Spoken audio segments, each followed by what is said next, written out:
a probar el computer. Ahí está grabando. Está grabando, perfecto, bueno, listo. Ahí me acordás sobre el final cuando estemos cortando la clase para que la pongo para que se baje la grabación y después la subo.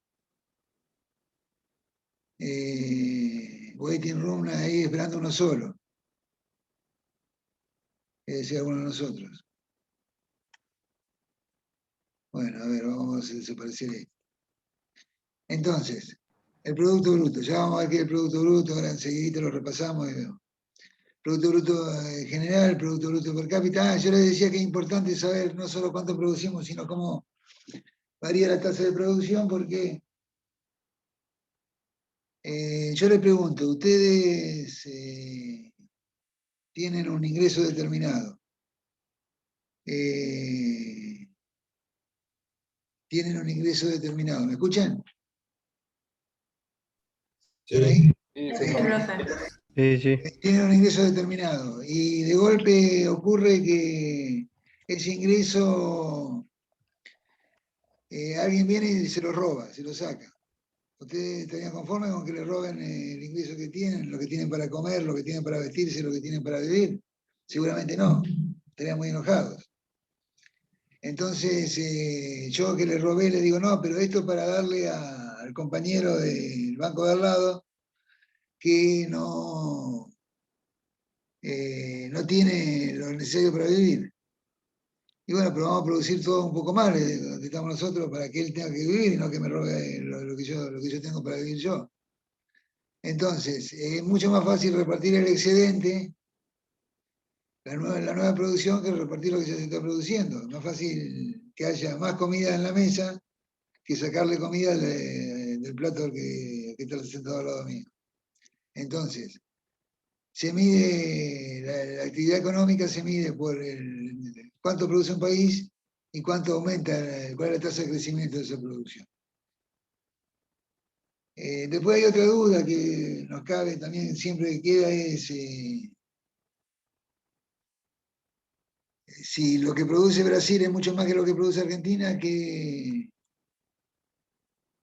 Brasil es más rico que Argentina, no, son más los brasileños que los argentinos, o son más los chinos y los indios que los suizos y los de Luxemburgo.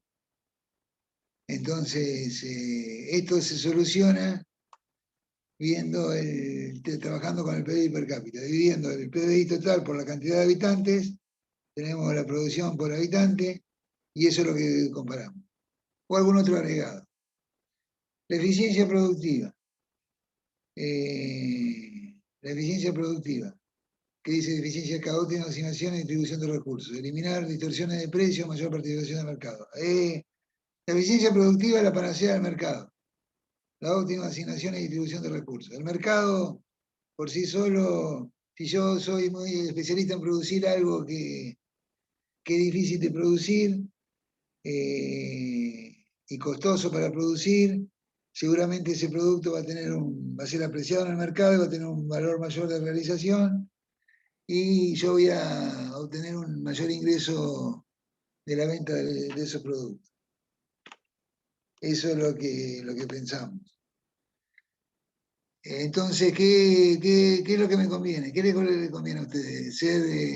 Producir pan, harina, polenta o producir computadoras de alta generación o celulares Huawei?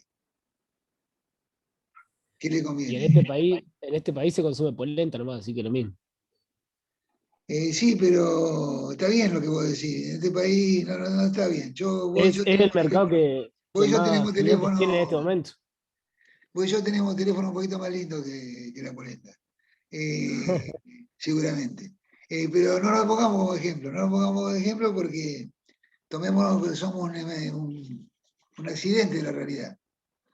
La realidad es lo que vos decís, la mayor cantidad de demanda en este país está para los productos de primera necesidad. Igual es depende. Depende, La respuesta sería depende. claro, depende de qué. Y depende a qué te dedicas vos. Tiene que Claro, haber exactamente, eso es lo que quería que me conteste. variedad. Que yo no puede ver que la gente no se dedica a fabricar pan o que no se dedicas a fabricar computadoras? Tiene que haber variedad de cada producción. Tiene que haber producción para todo, tiene que haber satisfacción de demanda para todos aquellos que demandan bienes y servicios en el mercado. Entonces, si yo sé producir teléfonos celulares, me pongo a producir teléfonos celulares. Si yo sé transportar teléfonos celulares, seguramente lo transporto junto con el pan y la galletita. Entonces va a ser más barato mi servicio. Y no, cada uno se va acomodando según lo que el mercado me ofrece. Yo le pregunto, ¿qué pasa si alguien solo sabe tocar el piano? ¿O solo sabe enseñar poesía clásica? ¿Va a ser muy demandado los servicios de esa persona? Depende de qué tan bueno sea. Depende de qué tan bueno sea. Lo que pasa es que sí, es cierto, también es cierto. En general, en casi todas las Depende de la actividades, oferta. depende de la oferta. En casi todas las actividades hay mayor demanda y menor demanda. Si mi producto tiene calidad, seguramente va a tener demanda. Esa es la regla general. Entonces, no solo la gente escucha más cuarteto que música clásica, sino que dentro del cuarteto escuchan a los Palmeras, a la Mona Jiménez, no sé, a Ráfaga, a Daniel Agostini, y no tanto a los Palmará, no sé cómo se llama el hijo de los Palmeras, y algún otro. Pero nos vamos a encontrar también con que existe alguna producción que no encuentra la demanda suficiente o no le permite a quien lo produce ese bien o servicio generar el interés suficiente en la comunidad para que pueda satisfacer sus necesidades. Porque todo es una cuestión de cambio. ¿Por qué por qué ustedes están estudiando acá en la facultad? Algunos están estudiando porque les gusta, algunos otros están estudiando porque su padre o su madre estudió esto, otros están estudiando porque encuentra satisfacción, quiere encontrar respuesta a una serie de preguntas que tienen en la vida y que pasan por la cuestión económica, contable, administrativa. Pero la mayoría de ustedes estudia porque tiene que vivir, tiene que vivir. Entonces está buscando aprender algo para que le permita tener que ofrecer después del día de mañana cuando yo me mueva en el mercado. ¿No es cierto? Entonces, el problema se empieza a plantear el mercado de la panacea en la medida que mi producto tenga demanda. Y yo voy a ganar y me voy a llenar de plata y voy a ganar un montón de dinero y me va a ir bien, siempre y cuando lo que yo ofrezca sea menor que la cantidad demandada. Entonces ahí los recursos se van a distribuir para mi lado. ¿Qué significa eso? Significa que mis servicios van a ser valorados y yo voy a ganar una buena plata o vendiendo mis productos o vendiendo mis servicios.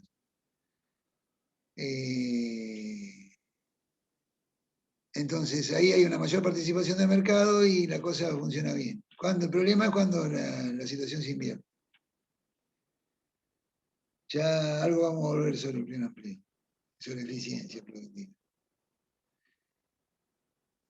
Ya creo que lo dije el otro día esto, pero es importante que tengan en cuenta que cuando hablamos de eficiencia productiva, estamos hablando de asignación de recursos. Y asignación de recursos es la primera forma de distribución de los ingresos entre la sociedad.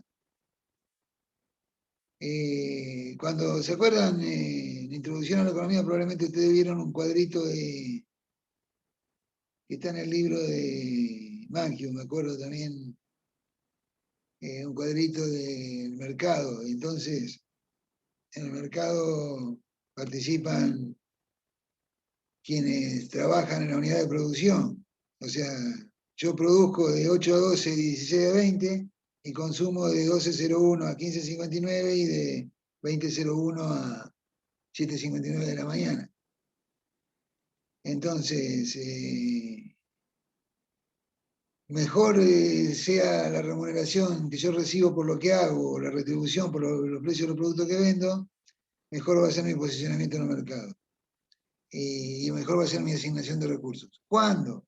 nos encontremos con otra situación que sea que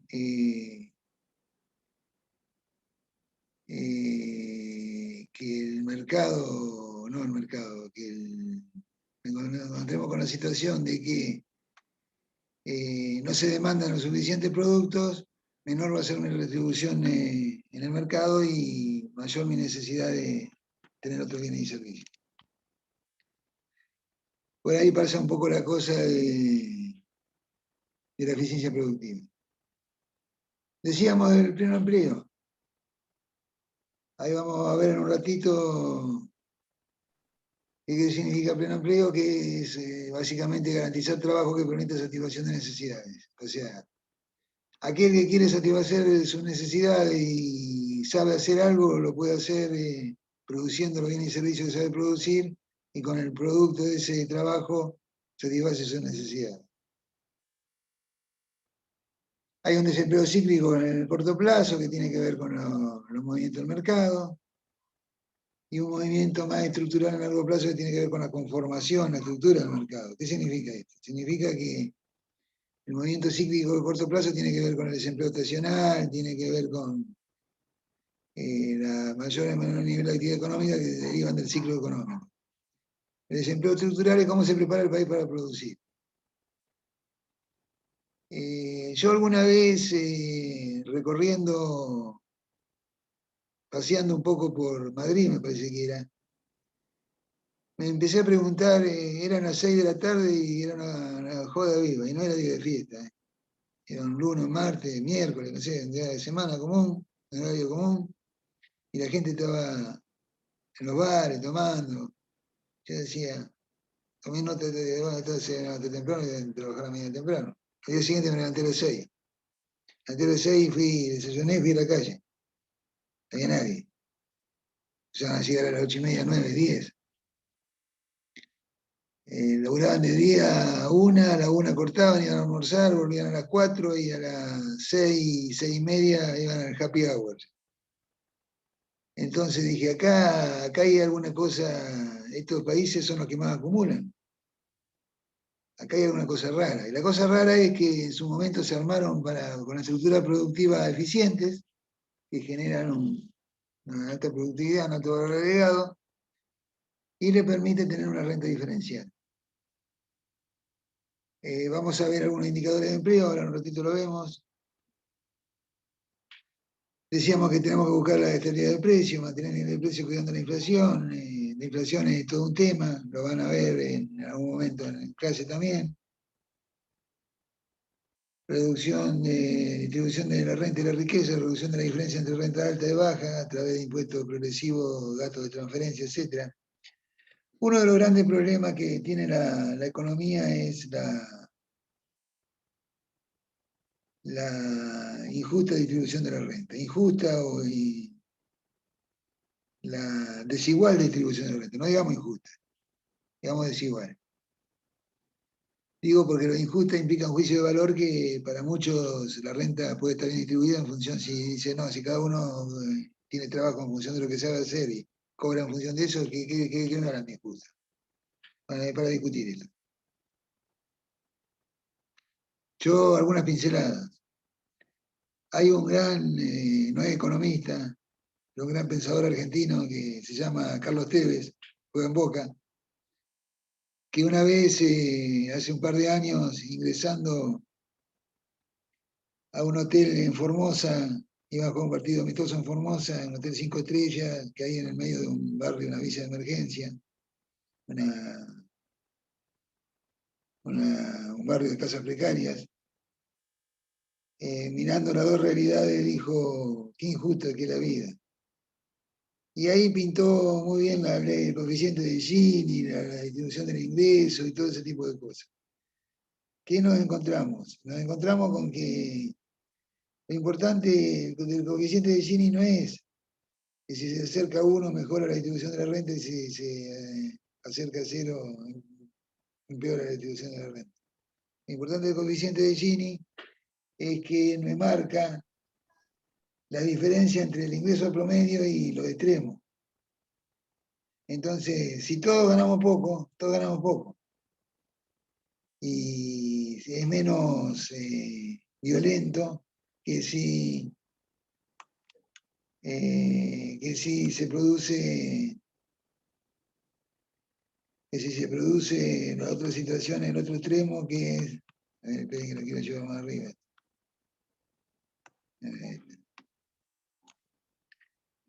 Se produce el otro extremo, que es que la gente gana muy poco. Entonces, lo que pintaba Carlos Tevez es lo que nosotros vemos en los países que tienen el coeficiente de Gini, que se aproxima a 1. El más bajo coeficiente de Gini, cuando la Argentina estuvo mejor, fue cuando el coeficiente de Gini más reducido estuvo por 0,40, 0,30. Cuando está en 0,60, 0,70, como están muchos países en estos momentos, nos encontramos que tenemos algún problemita. ¿Cuál es el problema? La distribución de la renta. Y asume mucho la concentración del ingreso, se percibe mucho en cuando decimos el 10% de la población gana el 18% del ingreso. Ahí es donde nos encontramos con que el coeficiente de Gini asume valores complicados. Por citar algún país, hay un país de los más altos niveles de renta per cápita en el mundo que se llama Australia. Algunos de ustedes seguramente conocen Australia.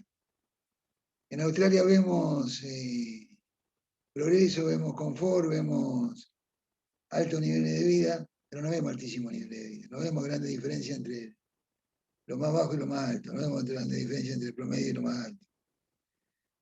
Eso es lo que tenemos que tratar de buscar en los distintos países del mundo.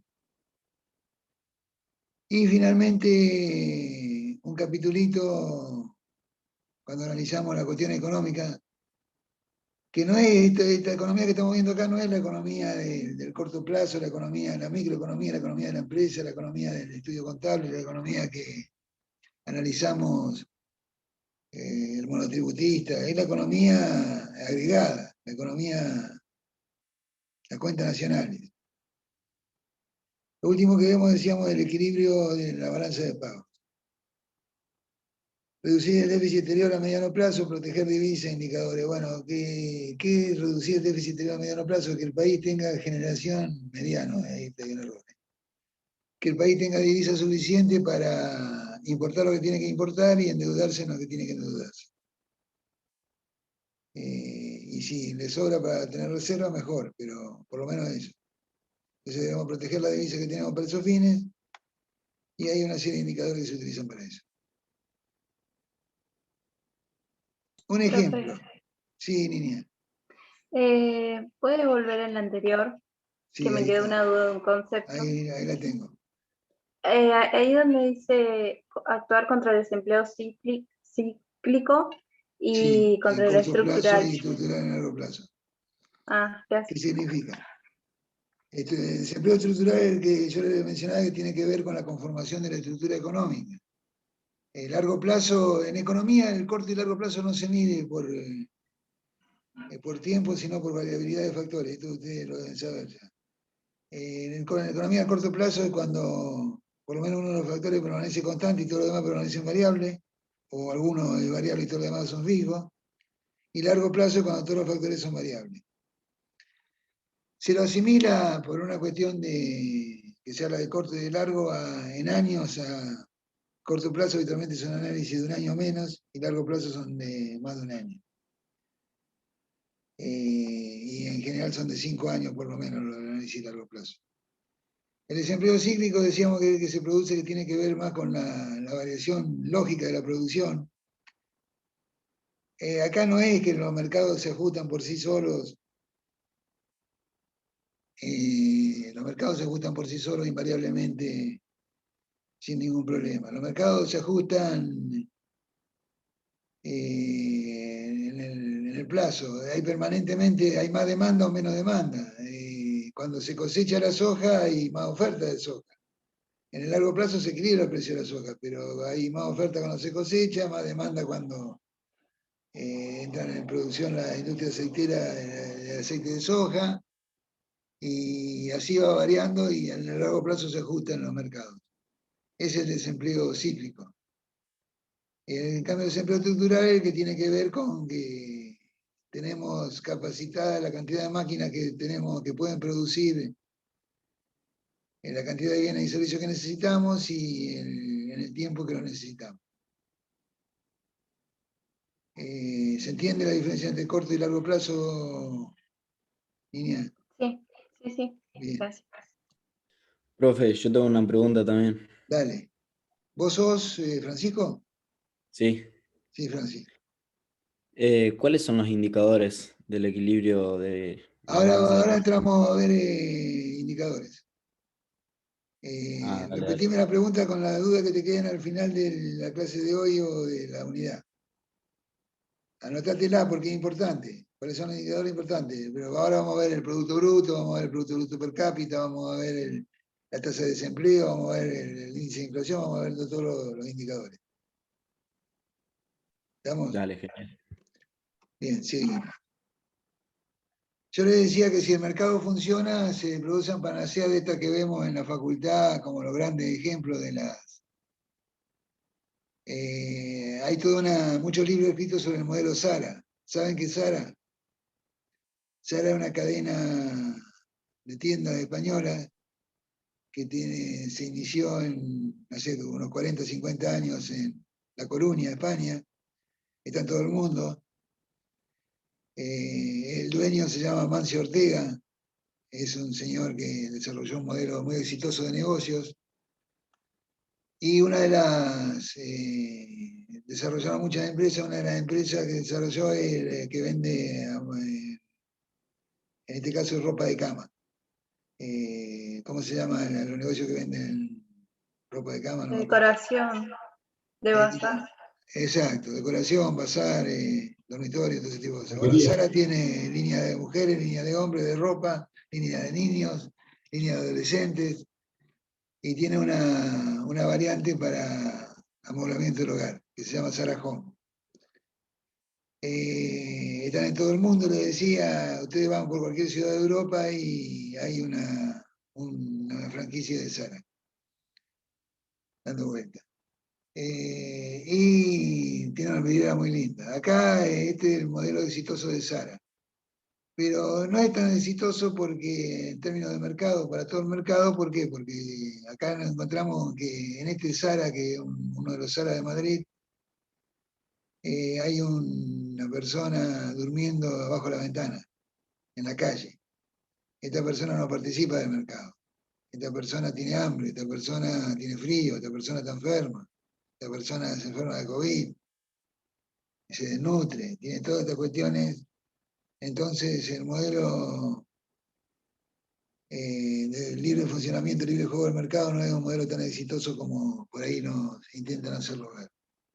Era simplemente para hacer un comentario. Producto bruto, a ver, ya vamos a llegar al producto. A ver, esperen un segundito que me fijo.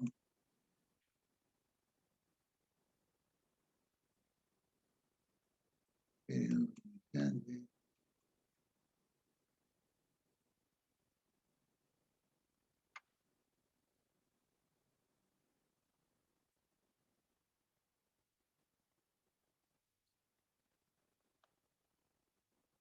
Sí, ya vamos a llegar al producto. Vamos repasando cómo vienen las filminas. Más de una vez decimos, y recién lo comentamos, que el nivel de actividad económica muchas veces no mide la realidad de la economía del mundo, porque bueno, encontraríamos con que el Producto Bruto de China, de Rusia, son los más grandes del mundo, y el de Brasil sería mucho más grande que el de Argentina. Entonces, ¿qué es lo que hacemos? Lo que hacemos es ordenarlo, dividir el Producto Bruto por la cantidad de habitantes que tiene cada país. Y llegamos a un dato que se llama ingreso bruto per cápita. Este es el dato del año 2015. ¿Por qué 5 años? Porque hay países que después de eso no tienen información. No es porque la dejaron de producir, sino que tienen información a 5 años vista. No hay grandes variaciones en el ranking, pero estos son dólares por habitante, paridad poder adquisitivo. ¿Qué significa? dólares medidos no solo, porque más de una vez decimos, sí, pero los dólares, esto cuesta dólares. Sí, todo lo podemos medir en dólares. $1, $2, 50 centavos de dólar, 32 centavos de dólar, o $1.000.000. Y cuando nos referimos que hablamos de muchos dólares, hablamos de $1.000.000. ¿Qué estamos hablando? De dólares de distintos poderes adquisitivos. Que los precios de los productos estén equiparados en los distintos países de forma tal de que lo que podamos comparar con el ingreso real. Una cosa es decir que un catarí gana $128.000, paridad de poder adquisitivo, y otra cosa es ir con $128.000 en Qatar y ver cuántos platos de comida se pueden comprar. Y esa es la paridad de poder adquisitivo. Lo que realmente se puede gastar con cada el ingreso promedio de cada país. En el 2015 el ingreso per cápita mayor era el de Qatar con $128.000. Los países exportadores de petróleo son un claro ejemplo de que algo no funciona bien con este indicador de medición. ¿Por qué? Porque los países exportadores de petróleo son países que en general la gran parte de la población no recibe los beneficios del alto nivel de actividad económica que tienen. Lo recibe un pequeño porcentaje de la población. ¿El resto qué hace? El resto tiene anotado ahí una cifra. Yo siempre digo, y esto por ahí no sé si lo veremos en alguna filmina, en algún momento lo veíamos, yo siempre digo que la certeza, la fiabilidad de este indicador tiene que ver con cómo se siente representado cada uno ahí. Acá nosotros tenemos la Argentina, está 61 en este ranking, y en el 2015 cada argentino ganaba $21.528. Yo digo, hagamos una prueba de fiabilidad de estos $21.528. Cerremos la puerta. Cerramos la puerta, no bloqueemos la computadora y hagamos el siguiente ejercicio. $21.528 por habitante por año. ¿Cuántos son ustedes en su familia? Pónganse que sean 4 personas. 21.528 por 4 da $85.000. $90.000, vamos a poner un poquito más. $90.000 por 150 cuesta cada dólar. 91.000 por 150, ¿cuánto da? 91.000 por 150 da como 1.000.000 y algo, ¿no es cierto? A ver, 140 está el dólar, profe. 140, bueno, perfecto, vamos a hablar de 140. ¿Dónde está la calculadora? Alrededor de 13 millones anuales sería. 13 millones anuales, perfecto. 13 millones da 1 millón por mes, con aguinaldo.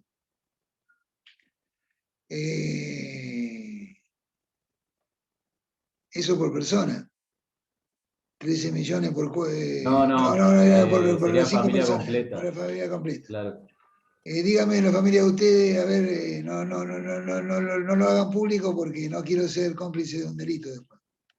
Pero ¿cuántas familias de la que aquí representadas en este aula, en estas 95 personas que están participando en este aula, ganan más de $1.000.000 por mes? Entonces, ¿qué quiere decir? ¿Que este dato es mentiroso? No, no es mentiroso. No nos representa a los argentinos. ¿Por qué? Porque Argentina tiene una distribución del ingreso que está concentrada. El 20% de los argentinos gana el 40% del ingreso. El 20% más rico de los argentinos gana el 40% del ingreso. El 5% del 20% más pobre gana el 4% del ingreso. En alguna filmina que puedan encontrar de la cátedra de años anteriores se van a encontrar con todo esto, y si no lo reconstruyen ustedes y se van a encontrar con qué grande diferencia. ¿Qué sería lo ideal? ¿Qué sería lo ideal? ¿Que todos ganemos lo mismo? ¿Que todos ganemos lo mismo sería lo ideal? Para mí no. A ver, escucho opiniones sobre esto. Lo ideal sería que todos ganemos lo mismo. Pregunto, Y no, obvio que no. ¿por qué no? Y porque hay gente Yo que estoy de en la acuerdo con vida vos, hizo ¿eh? cosas Hay gente que ¿qué? y que en la vida hizo cosas trabajó, o sea, puso el Claro. lomo, hizo la diferencia y se merece, o sea, ganar más o cosas así, ante que otra persona que siempre vivieron de lo demás, cosas así. Claro, yo no estudié, no trabajé nunca, no estudié ni trabajé, que son las dos cosas que más premiadas en esta sociedad en la que vivimos. No trabajé, no estudié, difícilmente tenga un ingreso importante. Y si lo tengo es porque lo heredé o alguna cosa por el estilo. Entonces, yo quiero tener el reconocimiento por mi contracción al trabajo, por mi ganas de estudiar, mi capacidad de estudiar. Más de uno me dirá, pero bueno, usted, hay mucha gente que no puede estudiar. Bueno, todas estas cuestiones son ciertas también, hay que discutirlas. Pero para mí la opción fundamental no es sí una cuestión donde entendamos que la mayor parte de las sociedades satisfagan sus necesidades básicas. Que tengan un ingreso por lo menos acorde para satisfacer sus necesidades básicas. En el ingreso per cápita encontramos que los más ricos son los cataríes, Macao es un paraíso fiscal también. Acá están los países exportadores de petróleo y los paraísos fiscales, los países en clave. Hay algunos países europeos, pensaba parecer, que tienen como un ingreso. A ver acá esto cómo lo... Un segundo.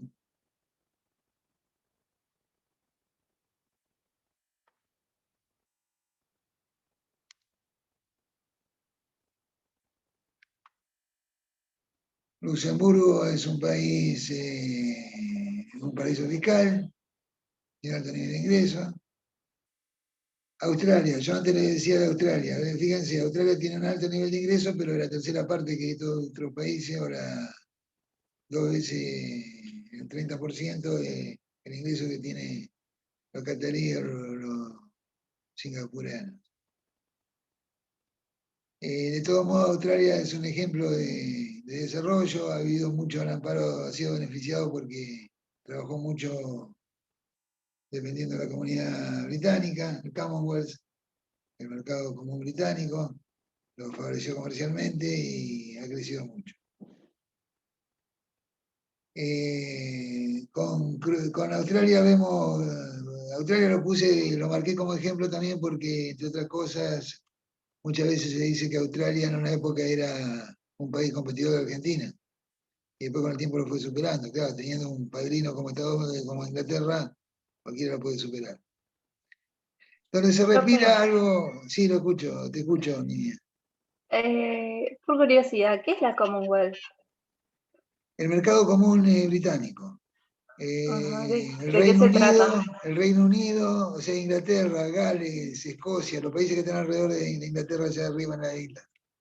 Más Australia, Nueva Zelanda y otros países pequeños, no me acuerdo quién más estaba, creo que estaba ahí las Malvinas, estaba, ¿cómo se llama? La boca del Mediterráneo, que está en España. Gibraltar. Gibraltar, el Peñón de Gibraltar, todo lo que dependía de la principal colonia británica del siglo XVIII. El mercado común británico y Inglaterra comerciaba básicamente, en primer término, y sin impuestos con esos países. Por eso crecieron mucho esos países. ¿Se entiende, niña? Sí, sí, por curiosidad nomás. Si le interesa, le puedo conseguir algo de bibliografía sobre el tema. Hace un par de años tuve la suerte de conocer Croacia. Y Croacia, ¿sabes dónde queda Croacia? Sí, frente a Italia. Exactamente, frente al mar Tirreno, frente a la zona centro y sur de Italia está Croacia. Croacia es uno de los 5 o 6 países en los que se desprendió la antigua Yugoslavia. Cuando yo era chico había un país que se llamaba Yugoslavia, que estaba gobernado por un tirano que era el mariscal Tito. Hay una guerra de secesión en la década del 90 y se transforma en 5 países. Ahí está Croacia, Serbia, Montenegro, Kosovo. Y Croacia es muy parecido a Argentina y en incluso en fútbol están ahí, estamos ahí, todos los últimos mundiales hemos jugado contra Croacia. Y recorriéndola se respira mucho Argentina, no en el idioma es muy, muy raro para nosotros. La ventaja que han tenido los croatas es que, a distinción de nuestra, están muy cerca de la comunidad europea, de la Unión Europea. Entonces participan de todos los proyectos de la Unión Europea de obra pública. Entonces en Croacia hay una autopista fenomenal, unos puertos espectaculares, hay una playa, un desarrollo turístico muy grande, se ha invertido mucha plata, han invertido los europeos fundamentalmente, para tener junto a ellos un país importante. Después nos seguimos cayendo, Croacia está con $25.800, está muy cerca de Chile y Uruguay, que nos han pasado, fíjense. Brasil está por ahí también, está un poquito por acá abajo, ¿no? Esto está.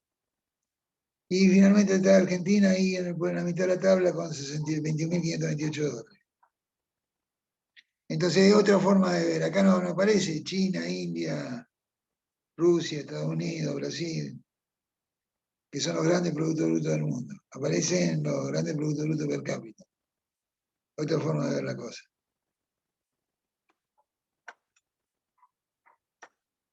A ver, vamos a seguir.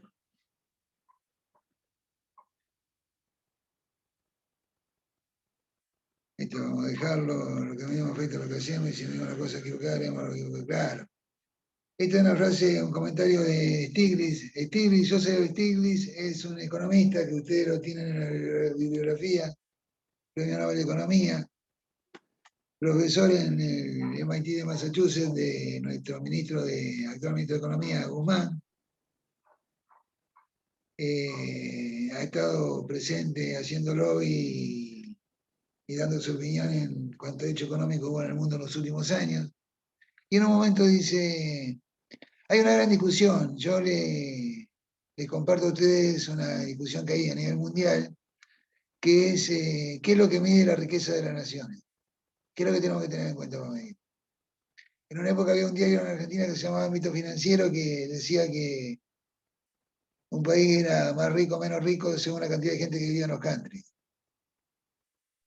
Es una forma de decirlo, por ahí para alguna gente, según la cantidad de gente que vive en un country, los country es una forma de vida que se ha desarrollado mucho en los últimos años. En Santa Fe hay una gran zona de country, junto a la ciudad y saliendo por autopista. Hay otro esparcido por otros lugares. Es una visión de la cosa. La mayoría decimos lo que sirve el Producto Bruto, pero el Producto Bruto mide solo generación de riqueza. Y lo que nosotros necesitamos es producción de otra cosa aparte de riqueza. Bueno,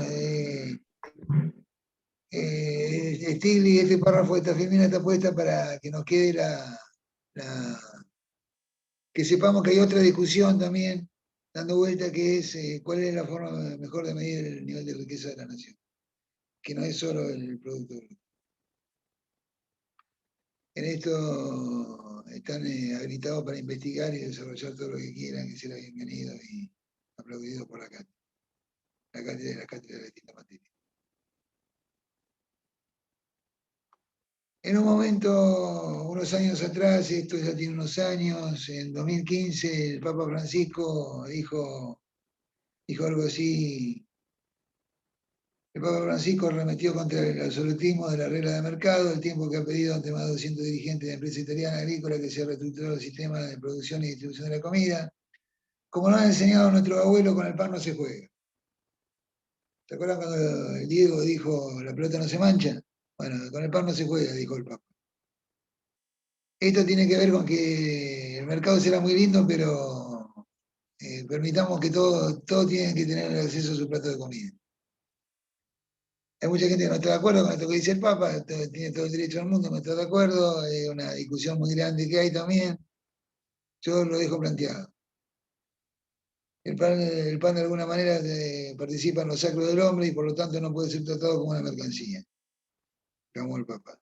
O sea, muchachos, todo lo que ustedes quieran con la vestimenta, con las marcas, con Zara, con quien fuera, pero con el pan no juegan.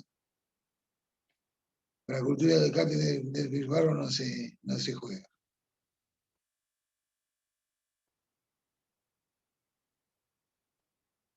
Acá, a ver si podemos Que ver. venda todo el oro, que venda todo el oro del Vaticano y compre pan, entonces. Claro, ahí, ¿quién es el que dijo eso? ¿Agustín? Yo, Marco Tonini. Marcos. Marcos, hay una. Yo me recuerdo una vez, hace muchos años, había un argentino que jugaba al fútbol que se llamaba Diego Maradona y le hacen un reportaje después que de mucho tiempo fue a visitar al Papa que había en ese momento el Vaticano. Y dijo, y yo veía todo el oro que había colgado en distintos lugares y decía, mirá, esta gente se llenó robándole al resto del mundo. Es la historia de Europa. La historia de Europa es el Vaticano lleno de joyas y riquezas del resto del mundo, el Vaticano con un museo egipcio. Yo no conozco Egipto, pero conozco muchas cosas de Egipto. La he visto en Bolonia, en el Museo de la Universidad de Bolonia, la he visto en Madrid repartido en distintos museos. Profe, Sí, hay alguien queriendo entrar. no, puede ser también con el oro de América, del momento de...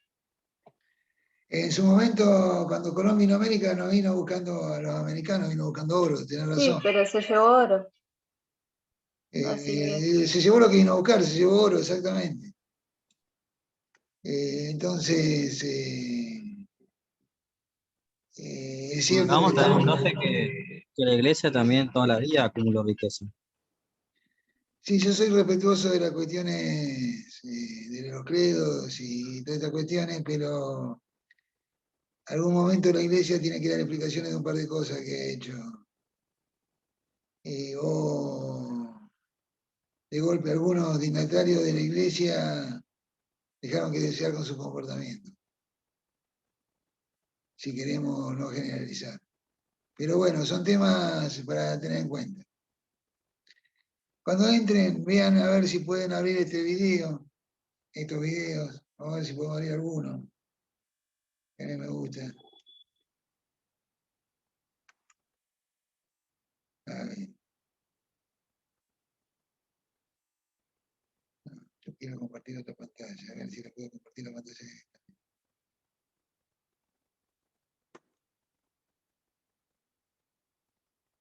Share, relativo, acá. No sé si puedo compartir esto.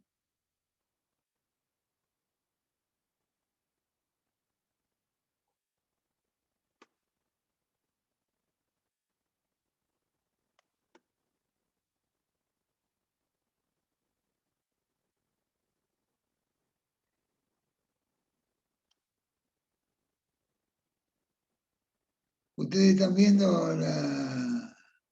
una página de YouTube? No, profe, no se ve todavía.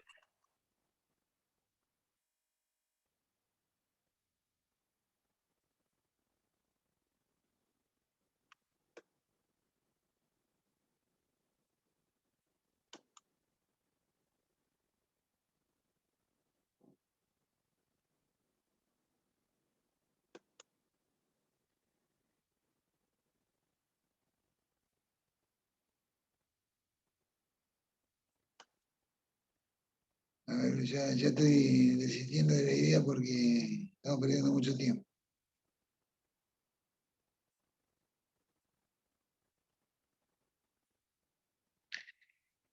Les recomiendo, se lo dejo como material de lectura, salir de la página, vamos a poner acá.